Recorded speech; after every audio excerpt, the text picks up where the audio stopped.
Breaking news, Bardhaman বিশ্ববিদ্যালয়ে 2 কোটির নয় ছয়, হাইকোর্টে জানালো সিআইডি। বিশ্ববিদ্যালয়ের ব্যাংক অ্যাকাউন্ট ভেঙে আর্থিক তছরূপ, কেস ডায়েরি তলব হাইকোর্টের। অভিযুক্ত অফিসারদের বিরুদ্ধে কি পদক্ষেপ, বর্ধমান বিশ্ববিদ্যালয়কে জানানোর নির্দেশ। সিআইডিকে চার্জশিট পেশের অনুমতি, এপ্রিলে মামলার ফের শুনানি। বর্ধমান বিশ্ববিদ্যালয়ে 2 কোটির নয় ছয়, হাইকোর্টে জানালো সিআইডি। বিশ্ববিদ্যালয়ের ব্যাংক অ্যাকাউন্ট ভেঙে আর্থিক তছরূপ। আরো ডিটেল জানাবে অর্ণব, রয়েছে আমার সঙ্গে। অর্ণব, এই মামলায় হাইকোর্ট সিআইডি কে কি নির্দেশ দিল? দেখো, সিআইডি কে প্রথমত তাদের যে তদন্তের নির্দেশ উঠে এসেছে এবং যেখানে 2 কোটি টাকার ন্যূনতম তছরূপের একটা প্রাথমিক প্রমাণ সিআইডি তদন্ত থেকে তুলে এনেছে, এর প্রেক্ষিতে সিআইডি কে সবুজ সংকেত দিতে তারা চার্জশিটে দাখিল করতে পারে এবং পরবর্তী শুনানির দিন এপ্রিল মাসে এই মামলা আসবে। সেক্ষেত্রে সিআইডি যাতে কেস ডায়েরি আদালতে পেশ করে, কারণ আরো একগুচ্ছ বিষয় কোর্ট বিচারপতি তীর্থঙ্কর ঘোষ নিজে দেখতে চান। এর পাশাপাশি বলে রাখি, বর্ধমান বিশ্ববিদ্যালয়ের এক প্রাক্তন কর্মীর করা মামলায় এই তছরূপের অভিযোগ এবং তার ভিত্তিতে সিআইডি তদন্ত। এই মুহূর্তে ঘটনায় ইডিও ঢুকে পড়েছে এবং এনফোর্সমেন্ট ডিরেক্টরেট তারা কি করছে না করছে এবং ক্যাগ অর্থাৎ কন্ট্রোলার অ্যান্ড অডিটর জেনারেল যেটা আমরা বলি কেন্দ্রের ক্যাগ, সেই ক্যাগেরও কোন রকম অবস্থান আছে কিনা এই বিষয়ে পরবর্তী শুনানিতে জানাতে হবে। বর্ধমান বিশ্ববিদ্যালয়ে একাধিক ব্যাংক অ্যাকাউন্ট রয়েছে, সেই অ্যাকাউন্ট থেকেই কোটি কোটি টাকা নয় ছয় হচ্ছে এমনটাই অভিযোগ ছিল এবং সিআইডি তদন্তে তার প্রাথমিক সত্যতা সামনে এলো। বেশ,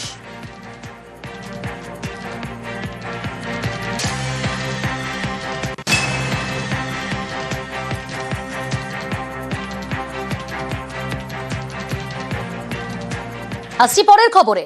চন্দননগরের ডান্সারের মৃত্যুতে গ্রেফতার মূল অভিযুক্ত। অন্ডাল থেকে পুলিশের জালে বাবলু যাদব। পুলিশের দাবি, দুর্ঘটনার সময় তিনি সাদা এসইউভি চালাচ্ছিলেন। অনেকেরই প্রশ্ন, বাবলু এতদিন কোথায় ছিলেন? তাকে ধরতে এত সময় লাগলো কেন? পুলিশের কথা মতো ইফটিজিং যদি নাই হয়ে থাকে, তাহলে এসইউভিতে থাকা বাকিরা গা ঢাকা দিয়ে রয়েছেন কেন? তাদের কবে ধরতে পারবে পুলিশ? উঠছে প্রশ্ন।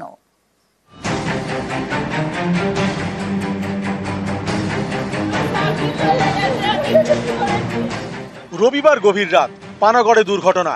গাড়ি উল্টে প্রাণ যায় হুগলির চন্দননগরের ডান্সার সুতন্দ্রা চট্টোপাধ্যায়ের। এই ঘটনায় গ্রেপ্তার মূল অভিযুক্ত বাবলু যাদব। বাবলু যাদব বলে যে আসামি ছিল এই কেসে অ্যারেস্ট হয়েছে, আন্ডাল থেকে অ্যারেস্ট হয়েছে। কোর্টে প্রোডাকশন হবে, আমরা রিমান্ড চাইবো, তারপরে আমরা সব কিছু ভেরিফাই করব, ক্রাইম সিনে রিকনস্ট্রাকশন করাবো বা যে भी অ্যাক্সিডেন্ট সিন ছিল ওটা রিকনস্ট্রাকশন করাবো, কি উইটনেস ছিল সব কিছু কালেক্ট করব। পুলিশের দাবি, দুর্ঘটনার সময় সাদা এসইউভি চালাচ্ছিলেন বাবলু, তিনি ওই গাড়ির মালিক। সেই সময় ছোট গাড়িতে ছিলেন সুতন্দ্রা। রবিবার মাঝরাতে দুর্ঘটনার পর থেকেই বেপাত্তা বাবলু, শেষমেশ বৃহস্পতিবার গ্রেপ্তার। পশ্চিম বর্ধমানের পানাগড়ের দুর্ঘটনা। পশ্চিম বর্ধমানেরই অন্ডাল থেকে গ্রেপ্তার মূল অভিযুক্ত। গ্রেপ্তার করেছে কাঁকসা থানার পুলিশ। এখানে অনেকের প্রশ্ন, দুর্ঘটনার পর থেকে বাবলু এতদিন কোথায় ছিলেন? কেন এতদিন তার নাগাল পায়নি পুলিশ? বাবলুকে গ্রেপ্তারে এত সময় লাগলো কেন? পুলিশের দাবি মতো ইফটিজিং যদি নাই হয়ে থাকে, তাহলে বাবলু এতদিন বেপাত্তা ছিলেন কেন? এসইউভিতে থাকা বাকিরাও এখনো কেন বেপাত্তা? তাদের ধরতে আর কত সময় লাগবে পুলিশের? বাবলু যাদব গ্রেপ্তার হয়েছে, খুবই ভালো কথা, কিন্তু আরো যারা ছিলেন তাদেরকেও তো গ্রেপ্তারি করা দরকার। উনি তো গাড়িতে একা ছিলেন না, আরো যারা ছিলেন তাদেরকেও গ্রেপ্তার করা হোক, তাদেরও বয়ান রেকর্ড করা হোক, সবাইকে ধরে নিয়ে তাদের মুখের কথা শুনে একটা স্বচ্ছ জায়গায় আসুন। পশ্চিম বর্ধমানের দুর্ঘটনায় মৃত্যু হয় চন্দননগরের ডান্সার সুতন্দ্রা চট্টোপাধ্যায়ের। তার সহযাত্রীরা দাবি করেন, রবিবার রাতে 19 নম্বর জাতীয় সড়ক দিয়ে যাচ্ছিল সুতন্দ্রাদের গাড়ি। সেই সময় গাড়ি ধাওয়া করে একটি সাদা এসইউভি। সেই গাড়িতে 4 থেকে 5 জন মত্ত যুবক ছিল বলে অভিযোগ। ধাওয়া করতে করতে ক্রমাগত কটূক্তি করছিল এসইউভিতে থাকা যুবকরা। রাস্তা বদল করেও রেহাই মেলেনি। মত্ত যুবকদের গাড়িটি প্রায় 19 কিলোমিটার পথ ধাওয়া করে বলে অভিযোগ। সুতন্দ্রাদের গাড়ির গতি বাড়ালেও লাভ হয়নি। সাদা গাড়িটিও একাধিকবার ধাক্কা মারে বলে অভিযোগ। তার জেরেই উল্টে যায় সুতন্দ্রাদের গাড়িটি।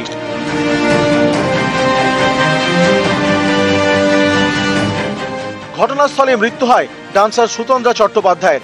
যদিও পুলিশের দাবি, ইফটিজিং নয়, রেশারেশির জেরে দুর্ঘটনা ঘটে।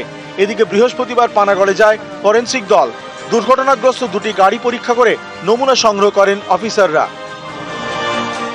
নিউজ 18 বাংলা। এদিকে আজ দিল্লিতে আরজি করেন নির্যাতিতার বাবা মা। তারা পৌঁছে যান, সিবিআই ডিরেক্টরের সঙ্গে কথা বলেন নির্যাতিতার বাবা মা। এই যে আপনারা সিবিআই তদন্তে খুশি নন, সে বিষয়ে কিছু আপনারা উল্লেখ করেছেন? মানে সেইটাই বলার জন্যই তো এত দূর এসেছি। তো উনি এটাকে বলতে হয়, এটা তো উনি নিজেই বুঝতে পারছেন যে ওখানে তদন্ত অফিসারদের উপর আশ্বস্ত হতে পারেনি বলে ওনার সঙ্গে দেখা করতে। তো তদন্ত যেভাবে চলছে খুব একটা আশাবাদও দেখা যাচ্ছে। আপনারা দিল্লিতে কোনো ধর্ণা করা বা কর্মসূচি কিছু এই ধরনের সেটা পরবর্তীকালে আমরা আরো কিছুদিন দেখি, তারপরে আমরা সিদ্ধান্ত নেব। আমরা এর শেষ দেখবই।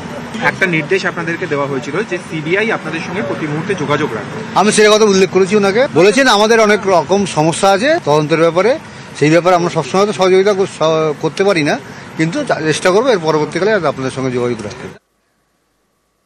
বিধায়কের দেহরক্ষীর রহস্য মৃত্যু, এই যে সিসি ক্যামেরা ফুটেজ দেখছেন, দেহরক্ষী, এই দেহরক্ষীর রহস্য মৃত্যু, চোপড়া তৃণমূল বিধায়কের দেহরক্ষীর রহস্য মৃত্যু।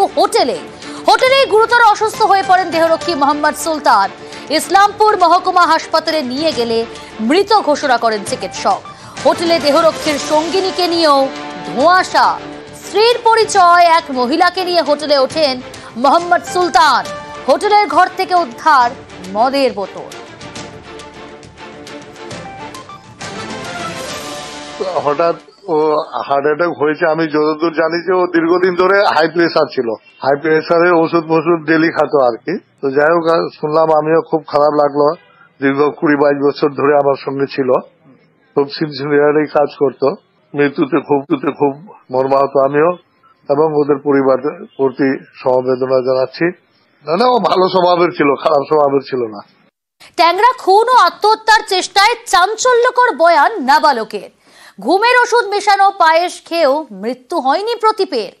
বালিশ চাপা দিয়ে শ্বাস রোধের চেষ্টা করেন কাকা প্রসূন। মরার ভান করে বেঁচে যায় বলেই জানায় নাবালক। যে ও যেহেতু যোগ ব্যায়াম করতো, অনেকক্ষণ নিঃশ্বাস ধরে রাখতে পারতো।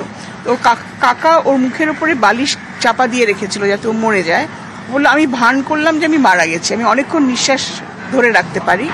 নিয়ে চলে গেল ওখান থেকে, আমাকে ফেলে রেখে চলে গেল। তাই ও বেঁচে গেছিল।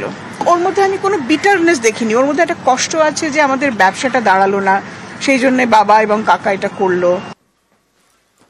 সবাইকে মেরে আত্মহত্যার পরিকল্পনা বাবা কাকার। মা কাকিমা বোনকে মেরে আত্মহত্যার চেষ্টা। শেষ মুহূর্তে বাধা দেন মা কাকিমা। খুন করে আত্মহত্যার চেষ্টা প্রণয় প্রসূনের। শিশু সুরক্ষা কমিশনে বয়ান প্রদীপ দে। ওর বাবা এবং কাকা মিলে প্যাক্ট করেছিল সুইসাইড অ্যাটেম্প্ট করবে। সেটা বাড়ি থেকে বেরোয়নি। ও বললো যে একদম ছাদে উঠে গেছিল। বললো যে মা আর কাকিমা শেষ মুহূর্তে রাজি হননি। কাকা এবং বাবা জোর করে ওদেরকে মেরেছিল। ও যখন দেখলো ও বেঁচে আছে, ও ওপরে খুঁজতে গেল, গিয়ে দেখলো যে ওর মা কাকিমা এবং দিদির পড়ে রয়েছেন লাইফলেস অবস্থায়। তারপর ও আরো উপরে গিয়ে দেখলো যে ওর বাবা এবং কাকা তারা সুইসাইড করবে ঠিক করেছে এবং ওকেও কনভিন্স করে ফেলেছে। তো আমি বললাম যে তুমি কেন রাজি হলে? বললো আমি যাদের যাদের ভালোবাসি সবাই তো চলে গেছে। আমার মা, আমার কাকিমা, আমার বোন, তাদের আমি এত ভালোবাসি, তারা চলে গেছে, আমি আর বেঁচে থেকে কি করব।